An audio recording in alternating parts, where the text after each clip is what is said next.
چند ایسے نماز کے مسائل پر بات کرنے کی کوشش کروں گا جن کو ہم سب انجام تو دیتے ہیں، لیکن علم نہ ہونے کی وجہ سے چند غلطیاں کر جاتے ہیں، جس کی وجہ سے ہماری نماز ناقص رہتی ہے یا پھر ہماری نماز قبول ہی نہیں ہوتی، جن کو ہم شروط نماز سے بھی جانتے ہیں، یعنی ایسے کچھ کام جن کو نماز سے پہلے کرنا ضروری ہے۔ اگر ان کاموں کو صحیح طور پر نہ کیا جائے تو ہماری نماز قبول ہی نہیں ہوتی۔ اللہ تبارک و تعالی قرآن مجید میں فرماتا ہے وَإِن كُنتُمْ جُنُبًا فَاطَّهَّرُوا، کہ اے مسلمانوں، جب تم نماز کے لیے کھڑے ہو تو تمہارے لیے ضروری ہے کہ اگر تم ناپاک ہو تو اپنے بدن کو پاک کر لو۔ وَإِن كُنتُمْ جُنُبًا فَاطَّهَّرُوا، بدن کو صرف صاف نہیں کرنا ہے بلکہ بدن کو پاک بھی کرنا ہے۔ اور اللہ تبارک و تعالیٰ قرآن مجید میں فرماتا ہے کہ مشرکین نجس ہے، مشرکین ناپاک ہیں، تو آیا کیا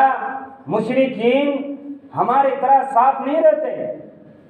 بلکہ کہیں ہم سے زیادہ صاف رہتے ہیں، لیکن وہ پاک نہیں رہتے ہیں، جسے ہم سمجھ سکتے ہیں کہ صفائی جو ظاہری طور پر ہوتا ہے وہ مشرک بھی صاف رہتے ہیں، مسلمان بھی صاف رہتے ہیں، لیکن حکمی طور پر جو پاک ہوا جاتا ہے وہ مشرکین نہیں ہوتے ہیں اور مسلمان حکمی طور پر پاک ہوتے ہیں۔ تو یہاں پر وَإِن كُنتُمْ جُنُبًا فَاطَّهَّرُوا، ہم دیکھنے میں تو پاک صاف لگتے ہیں لیکن حکمی طور پر ہم پاک نہیں ہوتے ہیں، تو جب نماز پڑھنے آئے تو ہم حکمی طور پر پاک ہو جایا کریں۔ اس آیت کی تفسیر، اس آیت کو سمجھنے کے لیے پیارے حبیب صلی اللہ علیہ وسلم کی زندگی کے طور طریقے کو دیکھنا پڑے گا۔ آپ صلی اللہ علیہ وسلم کی بیویوں میں سے ایک بیوی حضرت عائشہ رضی اللہ تعالی عنہا بیان فرماتی ہیں کہ اللہ کے رسول صلی اللہ علیہ وسلم جب جنابت کی غسل فرماتے تھے، جب آپ کو غسل آپ پر فرض ہوتا تھا تو آپ صلی اللہ علیہ وسلم کو پانی دیا جاتا تو آپ صلی اللہ علیہ وسلم سب سے پہلے اپنے دونوں ہاتھوں کو دھلتے تھے، پھر اپنے بدن میں اگر کوئی ناپاکی ہوتی تو ان کو دور کرتا، پھر آپ صلی اللہ علیہ وسلم اسی طرح سے وضو فرماتے تھے جس طرح سے نماز سے پہلے وضو فرماتے ہیں۔ اس کے بعد آپ صلی اللہ علیہ وسلم اپنے بالوں کو بھگاتے، پھر پورے بدن پر پانی بہاتے تھے۔ یہاں پر غور کرنے کی ایک بات یہ ہے کہ آپ صلی اللہ علیہ وسلم جب غسل کرتے جنابت کی تو پہلے وضو فرما لیا کرتے تھے۔ تو وضو میں ہم یوں تو ہم میں سے ہر شخص نہاتا ہے، ہم میں سے ہر شخص اپنے بدن پر پانی بہاتا ہے، لیکن وہ یا تو غسل سے پہلے وضو نہیں کرتا یا پھر اپنے کلی نہیں کرتا وہ، یا اپنے کان میں مسح نہیں کرتا، جس کی وجہ سے وہ حکمی طور پر ناپاک ہی رہ جاتا ہے، اور وہ نماز جو پڑھتے ہیں ان کے شروط میں سے ایک شرط نہ ادا کرنے کی وجہ سے اس کی نماز قبول نہیں ہوتی ہے۔ اس لیے ضروری ہے کہ ہم جب غسل کریں تو ہم دھیان میں رکھیں کہ جو غسل کے فرائض ہیں ان کو انجام دیں اور اپنے ذہن میں رکھیں، اور اس وبا سے بچنے کے لیے، اس غلطی سے دور رہنے کے لیے بہتر یہ ہے کہ ایک مسلمان پر جب غسل فرض ہو تو وہ نہانے سے پہلے وضو کر لیا کرے تاکہ غسل کے جو فرائض ہیں وہ ادا ہو جائیں اور وہ ظاہری طور پر صاف ہونے کے ساتھ ساتھ وہ باطنی بھی پاکی حاصل کر لے اور حکمی طور پر پاک ہو جائے اور اللہ تبارک و تعالیٰ کی مار سے بچ جائے اور ان کی نماز قبول ہو جائے۔ اس کے بعد آتا ہے کپڑوں کا پاک ہونا، بدن کا پاک ہونا۔ تمام لوگ کپڑے پاک ہی رکھتے ہیں، لیکن غسل میں لوگ غلطیاں کرتے تھے انجانے میں، جس کی طرف نشاندہی کرنا تھا تو میں کر دیا۔ اس کے بعد آتا ہے بدن کی پاکی میں سے ہی وضو کرنا، اس میں بھی چند غلطیاں ہوتی ہیں۔ اللہ تبارک و تعالی نے فرمایا یا ایھا الذین آمنوا اذا قمتم الى الصلاة فاغسلوا وجوہکم وایدیکم الى المرافق وامسحوا برؤوسکم وارجلکم الى الکعبین، کہ مسلمانوں جب تم نماز کے لیے نکلو تو اپنے چہروں کو دھل لو، اپنے ہاتھوں کو دھل لو، اپنے سر کا مسح کر لو اور اپنے پیروں کو دھل لو۔ تو ہم میں سے ہر شخص وضو کرتے ہیں، جب بھی ہم نماز پڑھتے ہیں تو اپنے چہروں کو دھلتے ہیں، اپنے ہاتھوں کو دھلتے ہیں، اپنے سر کا مسح کرتے ہیں، اپنے پیروں کو دھلتے ہیں۔ لیکن ہم میں سے کچھ ایسے لوگ بھی ہیں جو غلطیاں کر جاتے ہیں۔ اللہ کے رسول صلی اللہ علیہ وسلم نے ایک شخص کو دیکھا کہ وہ نماز پڑھ رہے ہیں، اور آپ صلی اللہ علیہ وسلم کی نظر ان کی پیر پر پڑی، تو آپ صلی اللہ علیہ وسلم نے دیکھا کہ ان کا پیر تھوڑا سا خشک ہے، تو اللہ کے رسول صلی اللہ علیہ وسلم نے فرمایا کہ جاؤ جا کر دوبارہ وضو کرو اور پھر نماز پڑھو۔ اگر وضو کرتے ہیں تو ہم اعضاء کو دھیان سے دھلیں اور دیکھیں کہ ہمارا کوئی بھی اعضاء خشک نہ رہ جائیں۔ سننے میں تو معمولی لگتا ہے کہ معمولی بات ہے، ہر شخص کرتے ہیں، لیکن اگر ہم اس میں غلطی کر جائیں تو یہ نماز کے شروط میں سے ہیں۔ اگر ذرہ برابر بھی خشک رہ جائے ہمارا بدن تو وضو نہ ہونے کی وجہ سے ہمارا نماز قبول نہیں ہوگی، ہماری نماز قابل قبول نہیں ہوگی، پھر ہمارا وقت ضائع ہوگا، اللہ کی مار پڑے گی، ہماری فرضیت جو ہم نہ ادا کرنے کی وجہ سے ہمیں سزا مل سکتی ہے۔ تو اس سزا سے بچنے کے لیے ہمیں ہر چیز دھیان سے کرنا ہوگا اور ہمیں دیکھنا ہوگا کہ ہم غلطیاں تو نہیں کرتے ہیں۔ یا ایھا الذین آمنوا اذا قمتم الى الصلاة فاغسلوا وجوہکم، تو ہم جب اپنے چہروں کو دھلے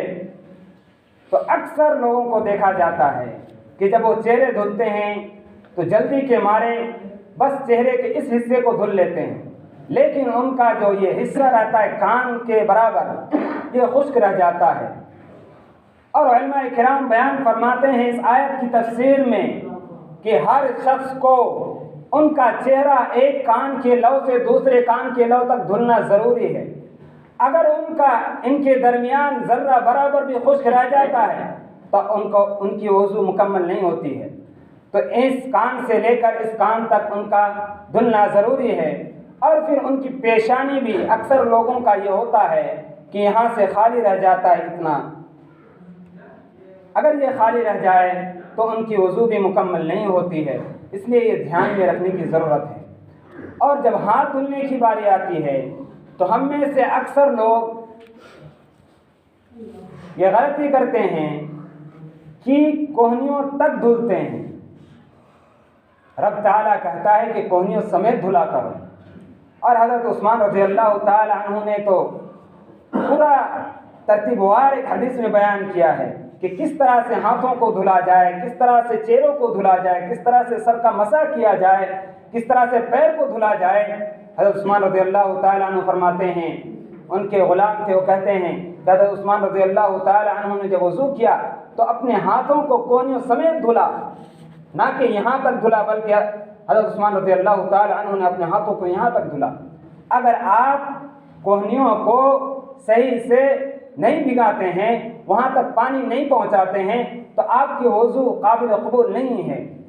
اور اعضاء وضو کو زیادہ دھل لینا یہ عیب کی بات نہیں ہے۔ اللہ کے رسول صلی اللہ علیہ وسلم فرماتے ہیں کہ کل قیامت کے دن دنیا کے تمام لوگ ہوں گے، دوسرے انبیاء کے پیروکار بھی ہوں گے، میرے امتی بھی ہوں گے، دوسرے امت کے لوگ بھی ہوں گے، اور میں اپنی امت کو بآسانی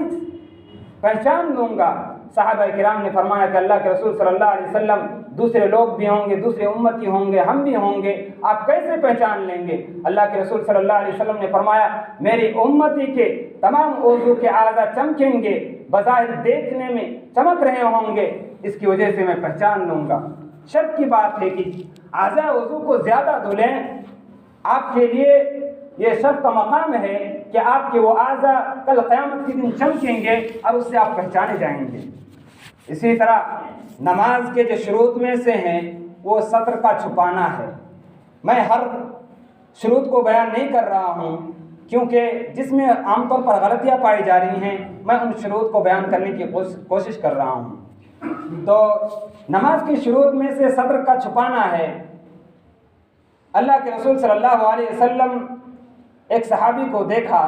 کہ وہ بیٹھے ہوئے تھے چادر اوڑھے ہوئے اور ان کی رانیں ننگی تھی۔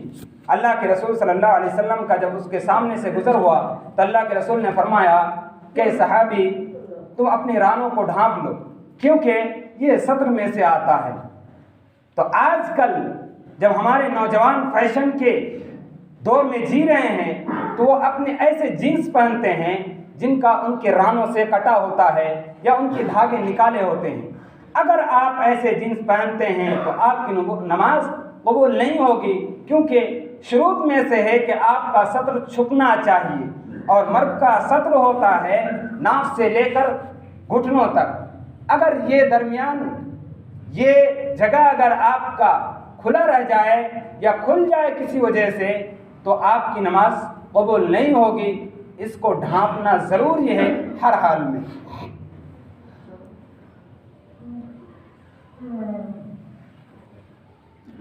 اسی طرح نماز کے شروط میں سے جس میں ہم عام طور پر غلطیاں کرتے ہیں